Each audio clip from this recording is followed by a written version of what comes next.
Good day, Cherry Blossom family. This is Derek with Cherry Blossom CBD, of course, and today is Wednesday. So that means we are back with some what the Hemp Wednesdays. That is our little slightly comedic take on what is going on in the world of hemp. So let's start with the USDA signs off on hemp regulations, some new hemp regulations. Like they signed off on that in January. People are excited about that, thinking that this is moving the process forward. There's a lot of makers out there who have been kind of holding back on making things or producing things because they're waiting to hear from the USDA.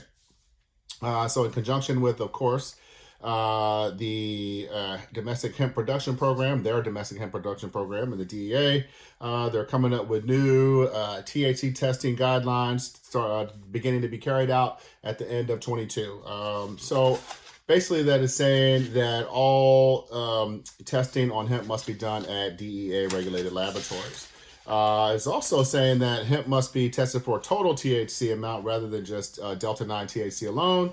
Samples for THC testing are to be taken exclusively from flowers at the top of the plant, we call the colas, rather than from other parts of the plant. I guess they're saying that that's probably where the highest concentration of the benefits are. And farmers can now burn crops or plow them under as opposed to turning them over to some sort of local authority.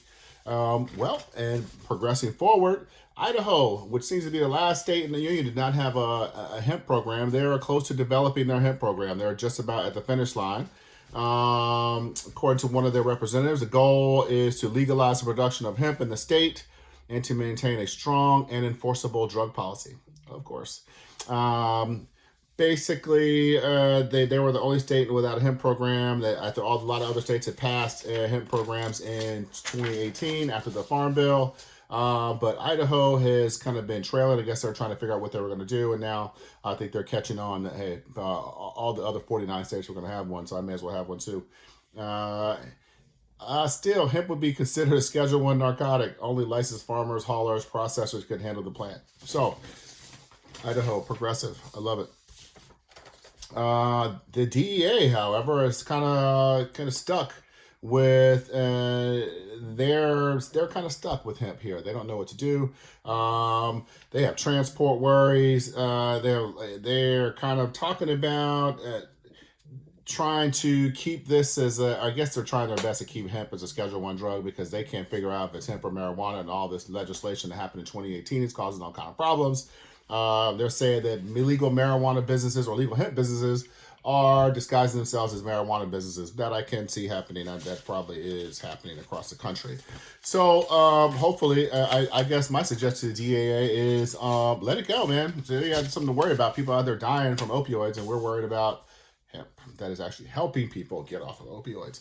So all this is kind of leading to we're getting closer and closer to federal legislation. I think that people are understanding under this administration that actually could happen.